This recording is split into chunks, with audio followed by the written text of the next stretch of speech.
ہر تیسرا آدمی ہمارے یہاں ڈائبیٹک ہے، ہر تیسرا آدمی ڈائبیٹک ہے. 1.5 لاکھ جو ہے وہ خواتین جو ہے وہ کینسر میں مر رہی ہیں. اس طرح سے ہر چیز میں ابھی اس وقت ہیپیٹائٹس سی میں پاکستان اس ریجن میں نمبر 1 ملک ہے. یہ وہ تمام بیماریاں ہیں جس کی احتیاط کے ساتھ، جن کو نہ کہ صرف روکا جا سکتا ہے بلکہ اسے ریورس کیا جا سکتا ہے.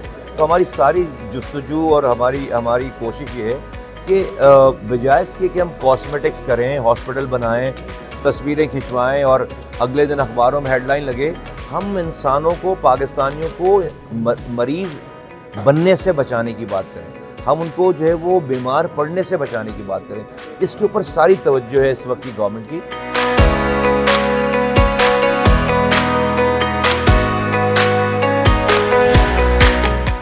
ایکچولی پاکستان ڈاکٹرز گروپ ریاض اس لحاظ سے خوش نصیب ہے کہ ہمیں یہ اعزاز ملا کہ ہم ریاض ہیلتھ کیئر فورم 2025 کو آرگنائز کر چکے ہیں، اور یہ بڑا سکسیزفل سیشن رہا ہے ان دا ایوننگ، جہاں سے ریاض کے تمام ڈاکٹرز نے شرکت کی. اور میں سب سے زیادہ مشکور ہوں کہ پاکستان اور دنیا بھر سے جو پروفیسرز نے یہاں پر شرکت کی، اور انہوں نے یہاں پر آرٹیفیشل انٹیلیجنس، ریسرچ، پروفیشنلزم اور ریسرچ ایڈوائزری بورڈ نے جس طرح ہمیں گائیڈ کیا.